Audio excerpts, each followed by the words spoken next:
신약 성경 누가복음 2장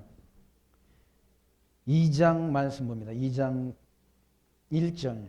이때 가이사 아구스토가 영을 내려 천하로 다 호족하라 하였으니 이 호족은 구레니오가 수리아 총독되었을 때 첫 번 한 것이라. 모든 사람이 호족하라 각각 고향으로 돌아가며 요셉도 다윗의 집 족속인 고로 갈릴리 나사렛 동네에서 유다를 향하여 베들레헴이라 하는 다윗의 동네로 그 정원한 마리아와 함께 호적하러 올라가니 마리아가 이미 잉태되었더라. 거기 있을 때 해산할 날이 차서 맏아들을 낳아 강보로 싸서 구유에 뉘었으니 이는 사관에 있을 곳이 없음이로라. 그 지경의 목자들이 밖에서 밤에 자기 양떼를 지키더니 주의 사자가 곁에 서고 주의 영광이 저희를 두루 비추매 크게 무소하는지라. 천사가 이르되 무소하 말라. 보라 내가 온 백성에게 미칠 큰 기쁨의 좋은 소식을 너에게 전하노라. 오늘날 다윗의 동네에 너희를 위하여 구주가 나셨으니 곧 그리스도 주시니라. 너희가 가서 강보에 쌓여 구유에 누인 아기를 보리니 이것이 너에게 표적이니라 하더니 호련히 허다한 천군이 그 천사와 함께 있어 하나님을 찬송하여 가로되 지극히 높은 곳에서는 하나님께 영광이요 땅에서는 기뻐하심을 입은 사람들 중에 평화로다 하니라. 아멘. 14절 말씀까지 봉독되었습니다. 성탄절 2020년 성탄절 온 세계 우리나라뿐만 아니라 온 세계가 다 중국 우한에서 발생한 폐렴으로 인해서 경제적으로도 힘들고 어려운 그런 성탄절을 보낸다고 그럽니다. 우리나라뿐만 아니라 저 미국도 그렇다고 그래요. 미국이 어제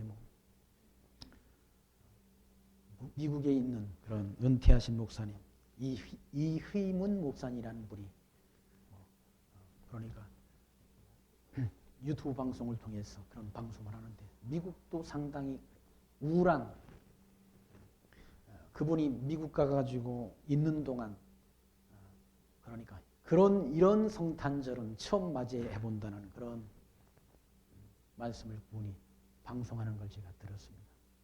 유럽도 그렇고 저 호주나 이런 쪽들도 다 그렇다고 그래요. 우리나라는 특별히 또 교회당은 20명 이하로 제한한다고 그래가지고 그것도 형평성이 안 맞는 것 같아요. 우리 교회는 전체가 20명 안 되니까 20명 안 돼.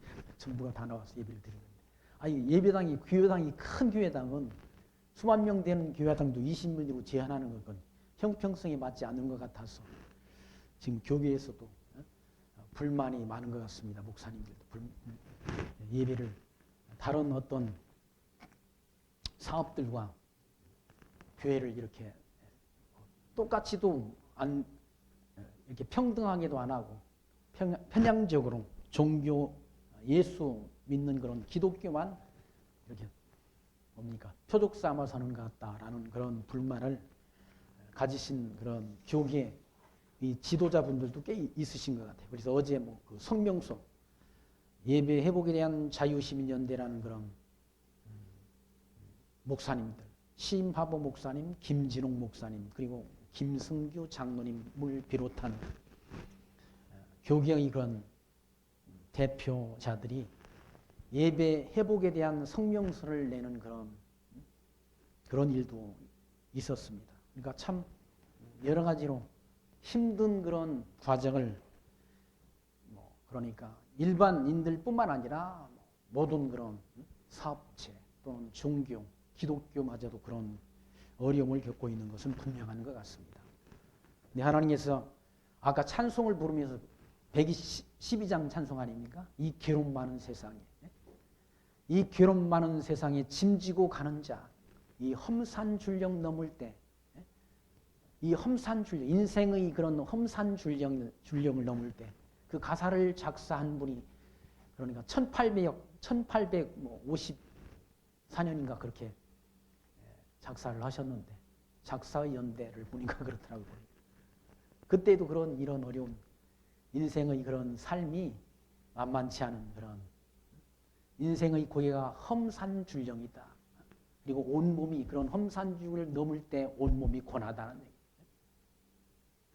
그런데 주님의 말씀으로부터 우리가 위로를 받아야 된다라는 그런 가사를 그분이 쓰신 것을 보면서 참 지금 우리가 사는 이 시대나 또는 누가복음에서 이렇게 그리스도가 탄생할 그때에도 많은 어려움이 있었을 것이다. 왜냐하면 이때도 유대 나라가 이스라엘 나라가 독립된 나라가 아니라 로마의 통치권 하에서 로마 황제 가이사 아구스도의 통치를 받는 그런 시대이기 때문에 얼마나 억압이 있었겠습니까? 자유가 보장되지 않은 그런 상태에 있을 때 그리스도가 만왕의 왕으로 출생하셨다라고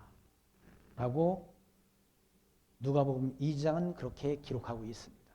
그리고 그리스도가 이렇게 출생하실 것을 우리가 잘 아는 다니엘서 2장 44절에 다니엘서 2장 44절에는 그런 다니엘 선지자를 통해서 하나님께서 다른 이방 나라 다니엘을 통해서 말씀하신 나라는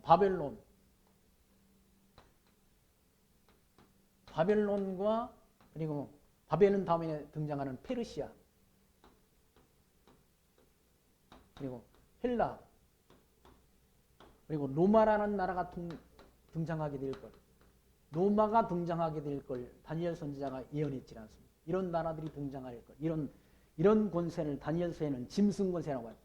사자 같고 곰 같고 표범 같고 무서운 짐승 같은 이 로마라는 나라는 어떤 짐승과도 비교할 수 없는 무서운 짐승 권세였다라고.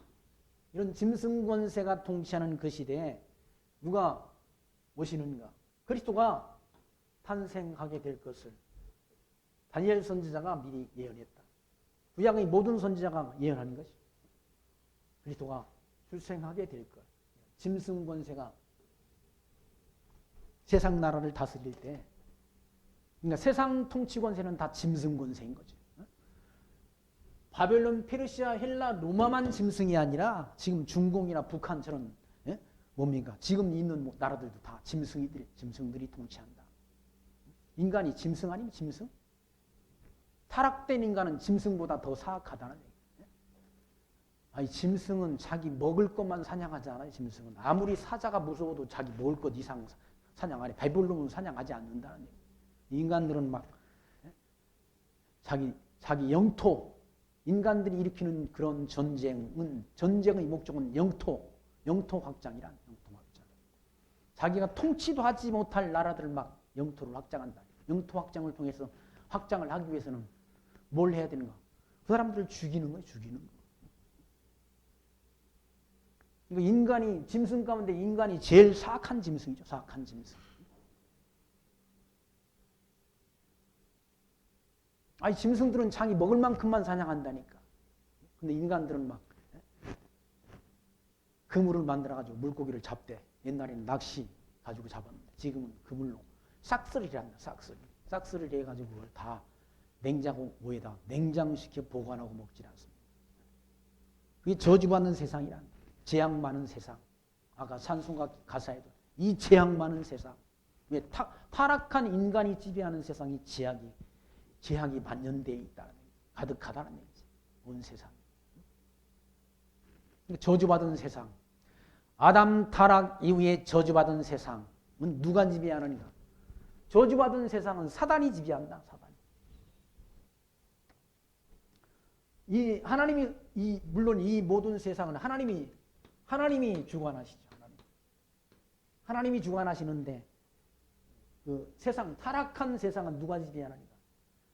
타락한 세상을 사단이 지배한다. 사단이. 이 세상을 사단이 지배한다.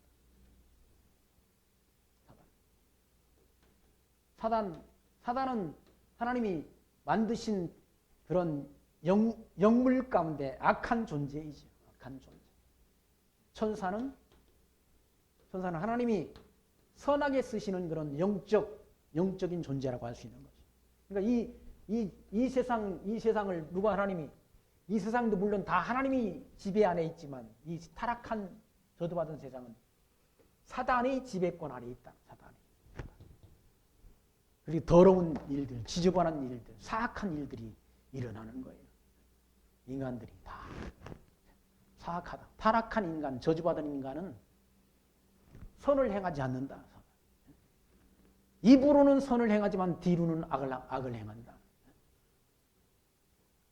그러니까 우리는 인간론에서 타락한 인간, 원래의 인간과 원인은 아담이 가르치지 않습니다.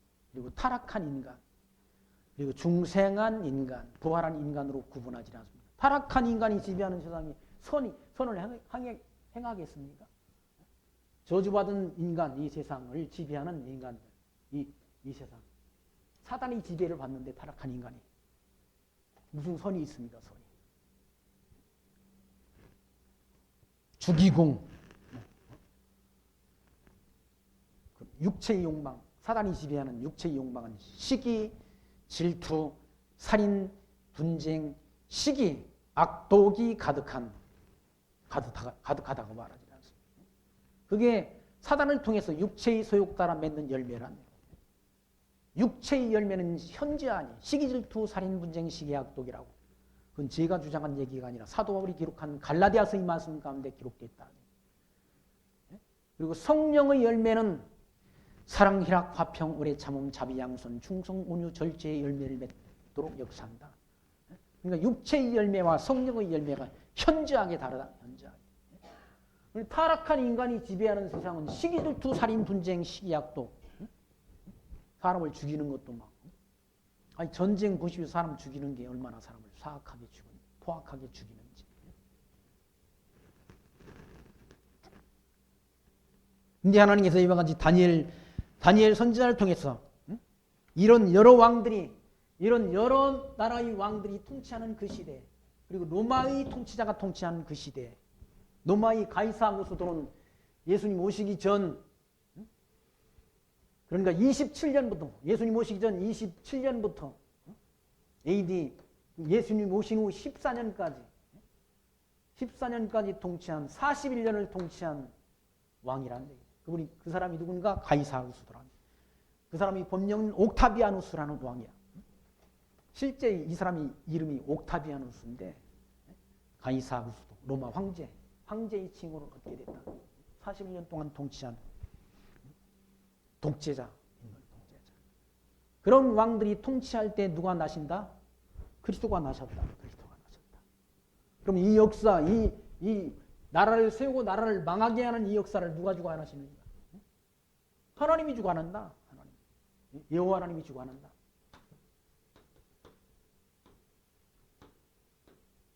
역사 섭리 주관자, 이런 나라들이 통치하게 될 걸 다 미리 예언케하고 예언된 대로 이룬다. 예언된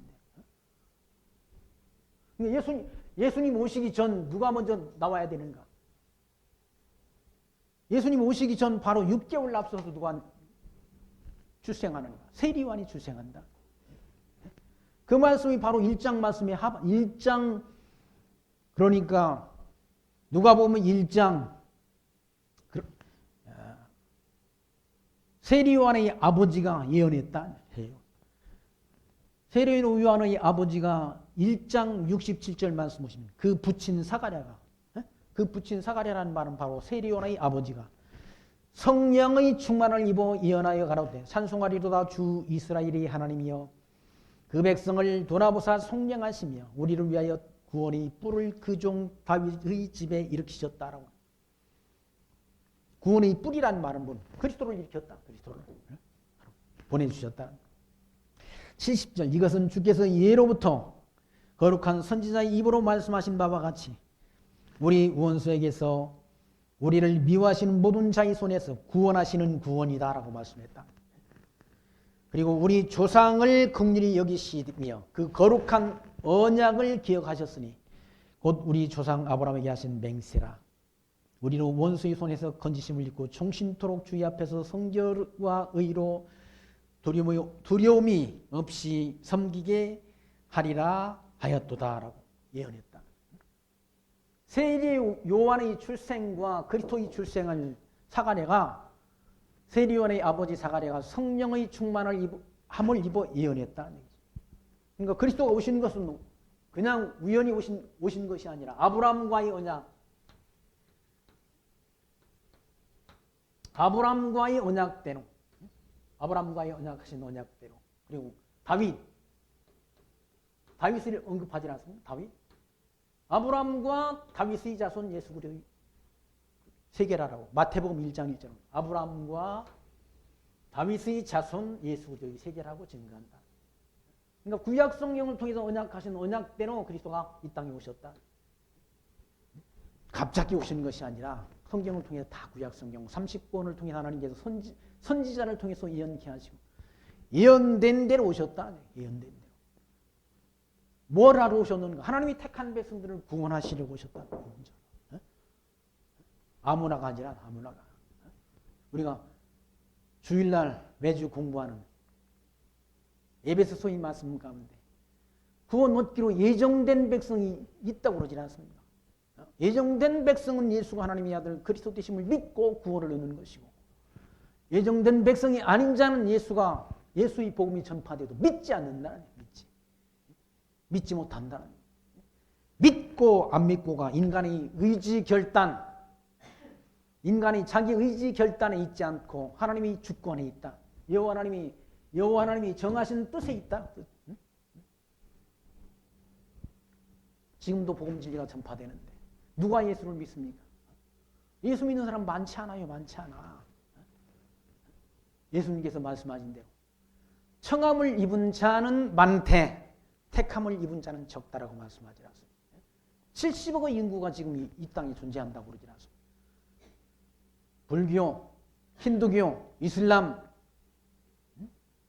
기독교 안에도 허단 이단, 한국 기독교 안에도 허단 이단들이 드실드실 된다는 거예요. 아예 뭐 여호와의 증인이나 또 신천지나 구원파나 이런 것들은 다 이단으로 규정된 거 아니에요. 제7일 예수 재림교나 이런 건 이단으로 아예 구분이 되어 있다는 얘기죠. 근데 기존 장로교 안에도 어떤 분이 뭐 자기가 장로교에 다니는데 이 장로교가 교단이 하나 두 개야 300개가 넘는데 그럼 합동측은 참단입니까? 아니라 지금은 합동측이고 뭐고 통합측이고 다 없다는 얘기죠. 누구한테 가서 신학을 공부했느냐 그게 중요하다는 얘기죠. 다 과거 옛날에도 박형용 박사, 박윤순 박사 이런 분들은 똑같은 프리스턴 신학, 미국에 있는 프리스턴 신학에서 공부를 했다. 그분들은 보수 신학의 주의 신학을 공부했고 나중에 가서 공부한 김재준이라는 사람은 완전히 뭡니까? 교수가 자유주의 신학자인 교수한테 공부를 했다. 그 사람이 세운 게 한신대라. 한신대를 나온 사람들은 다 진짜 예수 하나님의 아들 그리스도심을 믿지 않는다. 예수 하나님의 아들이신 것을 아예 부정하려고 작정을 하고 달려든다. 한신대라는 곳은 다 거기에 나온 사람이 누굽니까? 김용옥이라는 사람하고 김용민이라는 그런 사람들이야. 그 사람은 예수 안 믿습니다. 오히려 성경에서 마리아가 이때 만삭이 됐는데 어떻게 뭡니까? 나사렛 동네에서 베들레헴까지 갈 수 있느냐? 나사렛에서 베들레헴까지 가는 길이 120km. 120km. 근데 무슨 교통수단도 없고 아무것도 없는데 그때 120km 임신해가지고 그 먼 거리를 갈 수 있느냐라고. 그건 거짓말이다. 막 조작된 얘기다라고 말하죠. 그건 공개적으로 말했어. KBS 방송에 나와서 했다. 누가? 김용욱이랑. 그 사람이 출신이 어딘가? 한신대라. 한신대. 그러니까 어떤 신학교를 나왔는데가 중요한 것이 아니라 누구한테 배웠느냐가 중요하다. 보수주의 신학자한테 배웠느냐, 자유주의 신학자한테 배웠느냐, 또는 해방 신학자한테 배웠느냐, 중요하다는 거예요. 이 김일성의 어머니가 뭡니까? 강반석인데 그분이 집사님이었다고 그러지 않습니까? 그리고 김일성의 외삼촌도 목사였다는 거죠. 그런데 저런 괴물이 나와, 괴물이, 김일성이라는 괴물이 나왔다. 뭐야? 기독교 안에서, 예수 믿는 믿음 안에서 그런 괴물단지가 나와가지고 자기가 신의 자리에 앉았다. 김일성이 신 아닙니까? 신? 북한에서는 신이라는 얘기. 신적인 권위를 가지고 있다는 얘기. 솔방울로 수류탄을 만들고 가랑잎을 타고 축지법을 쓴다고 거짓말을 한다. 아니, 북한에서 내려온 사람들은 그거 다 믿었다잖아요.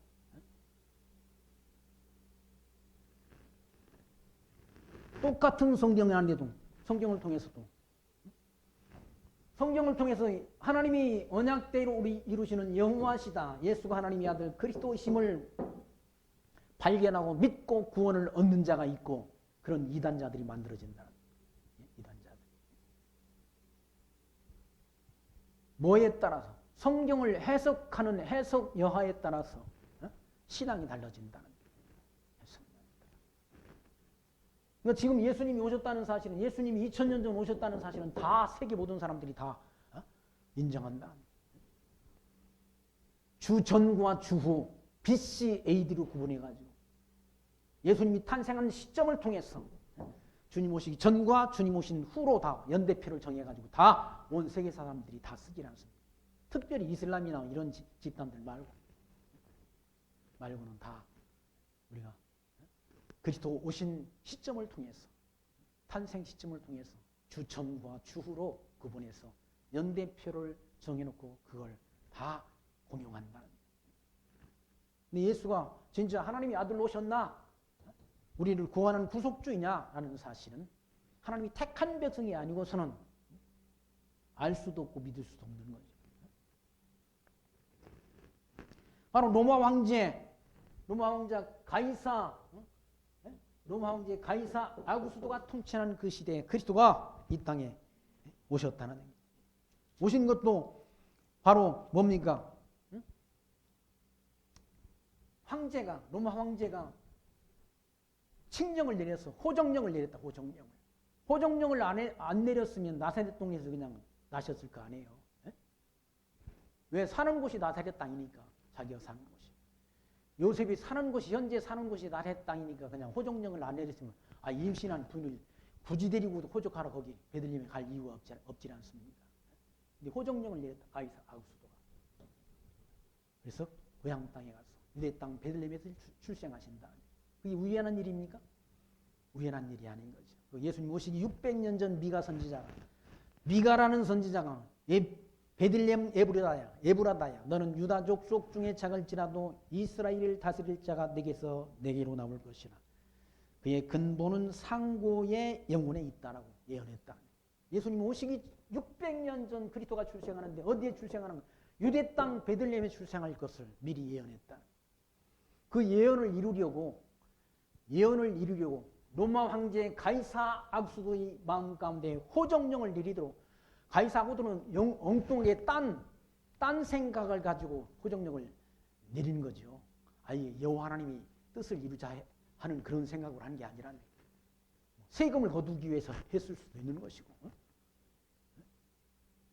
다른 생각하고 전혀 가이사 아구스도는 다른 생각을 가지고 호정령을 내렸지만 그 호정령을 내리게 하신 분이 누구신가? 여호와 하나님이시라는. 왜? 미가 선지자 예언을 이루려고 하나님께서. 미가 선지자가 예언한 예언이 이루어져야 예수가 하나님의 아들 그리스도 되심이 증명되지 않습니까? 그러니까 세상의 모든 권세를 누가? 하나님이 주고 이 세상 지상 권세가 이 모든 것이 인간이 뜻대로 되는 일이 없다. 세상 일이 사람 뜻대로 됩니까? 안 되지 않습니까? 다. 주 뜻대로 되는 거죠. 불행이나 요행함도 내 뜻대로 못해요. 그걸 주관하는 주관자는 살아계신 하나님, 언약대로 이루시는 여호와 하나님이 아브라함과의 언약대로, 미가 선지자의 언약대로 아브라함과 다윗의 자손으로 그리스도를 이 땅에 보내셨다. 뭘로? 하나님이 택한 백성들이 구속주로 보내셨다. 그걸 호정령을 내려서 호적하러 고향으로 돌아가게 했다. 호적하러. 3절 모든 사람이 호적하러 각각 고향으로 돌아가며 요셉도 다윗의 집 족속인 고로 갈릴리 나사렛 동네에서 유대를 향하여 베들레헴이라 하는 다윗의 동네로 이사갔다. 이사 간 것이 그냥 간 게 아니지 않습니까?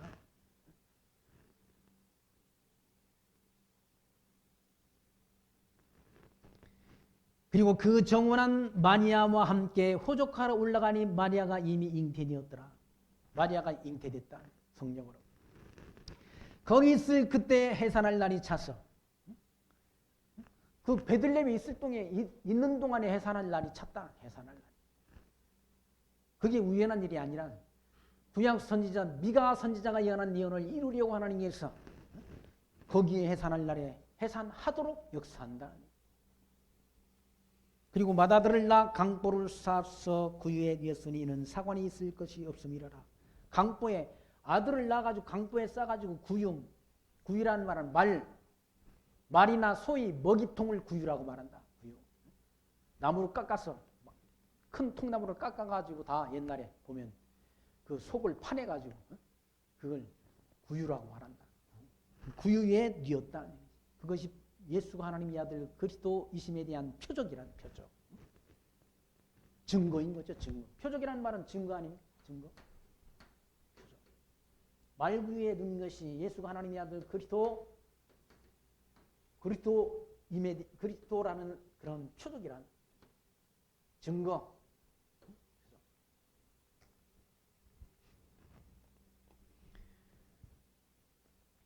하도 사람들이 많이 호적하러 와가지고 있을 곳이 없다. 어디 가서 뭐 이렇게 방을 얻어가지고 방에서 그렇게 아이를 잉태할 수 없었다. 북한의 탈북 주민이 지난주에 제가 말씀드린 김영길 그런 선교사님이 이제 북한 선교를 할 때 중국 땅에서 선교를 하는데 바깥에서 바람 소리 같기도 하고 그런 소리가 들렸다고 그래요. 그런데 뭐 어떤 여자의 그런 비명 소리 같기도 해서 추운 겨울, 거기는 보통 북한은 겨울에는 뭐 중국도 마찬가지고 20도, 영하 20도, 뭐 25도, 30도 내려가는 그런 추운 날씨인데 바깥에서 비명 소리가 나서 나가 보니까 탈북한 여인이 밖에서 집단 위에서 아이를 낳고 있는 거예요. 들여다가 다 아이를 다 이렇게 낳게 해가지고 아이를 순산하게 해가지고 그 아이가 지금 잘 자라고 있다는 거예요. 여기는 있을 곳이 없으니까 어디서 낳는가? 마국간에서 낳았다. 예수님께서 마국간에. 그것이 표적이란 예수가 하나님의 아들 그리스도 되시면 대한 증거란 얘기. 8절 말씀 보시면 그 지경의 목자들이 밖에서 밤에 자기 양떼를 지키더니 주의 사자가 곁에 서고 주의 영광이 저희를 두루 비칠 때 크게 무수하는지라. 양떼들이 그러니까 목축을 뭡니까? 아브라함도 목축을 했고 아브라함의 아들 이삭도 야곱도 양떼를 치고 염소를 기르는 그런 목축업을 했지 않습니까? 이스라엘 사람들이 목축업을 했는데 양떼를 치고 그러니까 기르는 그런 일을 했다는 얘기. 그런 목자들에게 하나님의 사자가 나타났다는 얘기. 주의 사자는 하나님의 천사라고 볼 수 있죠. 천사가 나타나서 주의 영광이 저희를 두루 비침에 크게 무서워하는지라. 천사가 이르되 무서워하라. 보라 내가 온 백성에게 미칠 큰 기쁨이 좋은 소식을 너희에게 전하노라. 큰 기쁨이 좋은 소식이 뭐냐? 예수 그리스도가 출생했다는 소식이 좋은 소식이라는 얘기예요. 구약 성경을 통해서 하나님께서 언약하신 이 구약 성경을 통해서 하나님께서 언약하신 언약대로 그리스도가 이 땅에 오셨다. 언약대로. 그것이 좋은 소식, 기쁜 소식이란 좋은 소식. 그 좋은 소식, 큰 기쁨의 좋은 소식을 너희에게 전하노라. 오늘날 다윗의 동네에 너희를 위하여 구주가 나셨으니 곧 그리스도 주시니라. 구약의 이스라엘 왕 통치자도 어디서 나는가? 유대 땅 베들레헴 출신이라는 얘기예요. 이스라엘 국가를 다스렸던 다윗도 베들레헴 출신인데 그리스도도 이와 같이 유대 땅 베들레헴에 출생하도록 구약 선지자들이 다 예언했다. 그 예언된 대로 다윗의 동네에서 그리스도가 나셨다. 그것이 기쁜 소식이란. 그리고 12절 너희가 가서 강보에 쌓여 구유에 누인 아들을 보리니 이것이 너희에게 표적이란 예수가 하나님의 아들 그리스도 되심에 대한 표적이란 말구유에 자녀를 낳아가지고 말구유에다 담아놓는 일이 없다. 일반적으로는 없다. 메시아가 왔는데 그리스도가 오셨는데 사방에 사관에 있을 곳이 없어서 그 아이를 낳아서 강보에 싸서 말구에 닌 것이 그것이 표적이라는 얘기죠. 증거가 된다. 하나님의 아들이심에 대한 그리스도 탄생에 대한 표적이 된다. 증거가 된다. 그러니까 예수님이 하나님의 아들이신 증거가 유대 땅 베들레헴에 출생하셨고 처녀의 몸을 통해서 출생하셨고 처녀가 뭐 아들을 낳으니 그 이름을 임마누엘이라 하라고 하나님께서는 이사야 선지자를 통해서 예수님 모시기 700년 전 예언한 바가 있지라. 그 예언대로 이사야 선지자의 예언대로 미가 선지자의 예언대로 그리스도가 이와 같이 유대 땅 베들레헴에서 출생하셨다는 얘기죠. 그때 13절 호련히 허다한 천군이 그 천사와 함께 찬송을 불렀다. 하나님을 찬송했다. 하나님의 찬송. 지극히 높은 곳에서는 하나님께 영광이요 땅에서는 기뻐하심을 입은 사람들 중에 평화다라고 말씀했다. 평화로운 왕, 평강의 왕으로 오셨다. 예수님께서 평강. 세상 통치자들은 평강의 왕이 아니잖아. 인간 세상 통치자들은 지 마음대로 통치한다. 지 마음대로. 국민을 위한 통치를 하지 않는다. 누려먹으려고 하지 않습니다. 누려먹으려고. 국민 위에 군림한다. 세상 통치자는. 예수님께서 하신 말씀 아닙니까? 세상의 집권자들은 다 국민들을 지배한다. 지배하는데 교회는 그렇지 않다고 말했잖아. 하나님 나라는 그렇지 않다는. 큰 자가 어린 자를 섬기는 것이 하나님 나라. 하나님 나라의 왕으로 오신 만왕의 왕으로 그리스도가 오셔서 세상을 통치한다. 이 세상 나라는 다 인간들이 지배하고 인간들이 지 마음대로 사람도 뭡니까? 죽이기도 하고 살리기도 하고 지 마음대로 하잖아. 옛날에 왕들은 다 죽이라면 죽이고 다 했지 않습니까? 우리나라 조선시대도 지 마음에 안 들면 죽이고. 왕권은 절대 권력인데 마음대로 사람도 죽이고 살릴 수 있는 권한이 왕한테 있다. 예수님 어떻게 오셨나요? 하나님이 택한 백성들을 구원하러 오셨다. 천사가 찬송 부르지 않습니까? 천사가 하나님을 찬송하여 가로되. 왜? 하나님을 왜 찬송하는가? 하나님이 언약하시고 언약하신 그대로 이루어 주시니까 하나님을 찬송한다. 하나님이 언약은 다 하시고 언약은 다 해놓고 아브라함에게 언약했다고 그러잖아. 언약하시고 언약대로 안 이루어 주시면 그 하나님을 찬송할 수 없지 않습니까? 약속을 어기는 사람은 어떻게 그 사람하고 함께 할 수 있습니까? 늘 약속은 잘해. 약속은 하나도 안 지킴. 엄마 아빠가 약속해놓고 약속 안 지킴. 성탄절 선물 사줄게 해놓고 안 사주면 그 아들이 화가 나고 곤란하지 않겠습니까? 하나님은 약속하신 약속을 반드시 언약하시고 언약대로 이루셨다. 선지자를 통해서 예언케 하시고 예언된 대로 이루셨다. 처녀 탄생을 하나님께서 이사야 선지자를 통해서 예언케 하시는 처녀의 몸을 마리아의 몸을 통해서 잉태토록 역사하셨고 미가 선지자는 유대 땅 베들레헴에서 출생하실 것을 예언했는데 유대 땅 베들레헴에서 가이사 아구스도가 호정령을 내렸어. 나사렛 땅에서 사는 그런 요셉과 마리아를 유대 땅 베들레헴으로 가도록 역사하셔서 거기서 출생하도록 하나님이 그런 모든 이들을 이루시는 하나님. 그분이 바로 살아계신 하나님이신 것이죠. 역사를 주관하시는 하나님. 역사를. 그러니까 역사 섭리의 주관자는 누군가? 하나님이시라는 얘기예요. 하나님. 그리고 그 역사는 직선적으로 역사가 진행된다. 기독교의 역사관은 유실론적 역사라면 역사의 섭리의 주관자가 하나님이시다. 그리고 직선적 역사관이다. 그리고 또 하나는 종말론적 역사관이다. 이 역사는 종말을 향해서 심판을 향해서 역사는 진행된다. 이 땅끝까지 복음 진리가 전파되면 예수님 오신다고 그러잖아. 이방인이 충만한 수가 차면 저 유대인들이 저 이스라엘 백성들이 다시 예수를 믿고 돌아오는 때가 온다는 얘기예요. 그 때가 되면은 그리스도가 오실 때가 가까운 거죠. 어떤 목사님들이 지금 코로나가 이렇게 되는 건 예수님 오실까?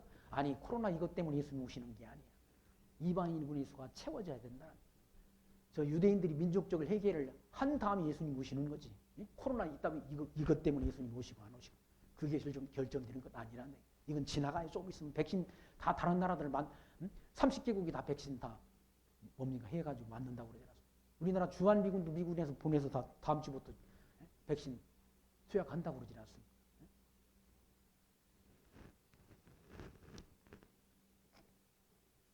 이건 다 이런 환란은 지나간다. 이런 소란한 것도 다 하나님이 섭리 안에 있는 거죠. 섭리 안에. 그런 하나님을 찬송한다는 얘기예요. 언약하시고 언약대로 이루시는 하나님을 찬송하여 가로되 지극히 높은 곳에서는 하나님께 영광이요. 하나님께 영광이 돌려지는 거죠. 하나님. 언약하시고 언약대로 이루어 주셨으니까 하나님 앞에 영광이 돌려진다는 얘기예요. 그리고 여기서는 하나님께 영광이 돌려지고 하나님 앞에 영광이 돌려지고 이 땅에서는 이 저주받은 세상 사단이 잠깐 지배하는 이 세상 속에서는 하나님이 기뻐하심을 입은 자들에게는 평화라고 말하잖아요. 그러니까 하나님이 기뻐하시는 자가 있고 하나님이 미워하시는 자가 있는 거예요.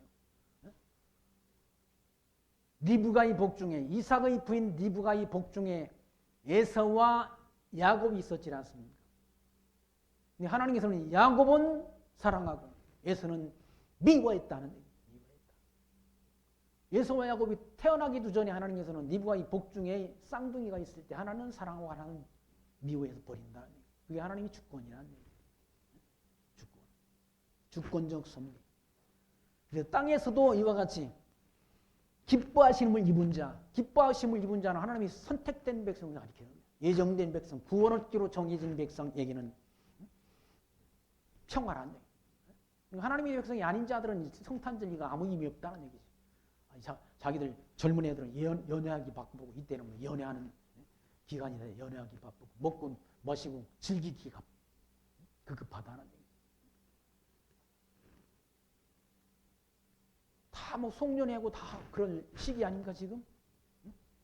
망년회하고 다 막 동창회하고 다 하는 시기라는 얘기.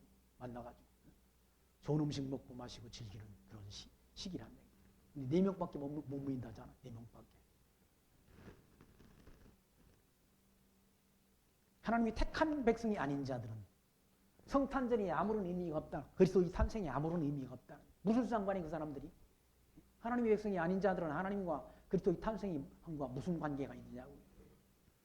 그러나 하나님이 택한 백성, 구원 얻기로 예정된 백성에게는 바로 그리스도의 탄생은 우리 기쁨이고 하나님께 영광이 되어지는 거죠. 우리에게는 기쁨의 소식이란 얘기죠. 즐거움의 소식이란 얘기죠. 그리고 하나님 앞에는 영광이 돌려진다. 그 여호와의 이름, 언약하시고 언약대로 이루시는 여호와의 이름을 우리가 찬송하고 하나님의 아들로 오신 예수를 그리스도로 믿는 믿음 가운데 세상을 이기며 승리하는 그런 삶을 우리가 살아갈 수 있는 거죠. 예수님께서는 이 땅을 통치하러 오신 게 아니라 이 땅을 통치하러 오신 게 아니라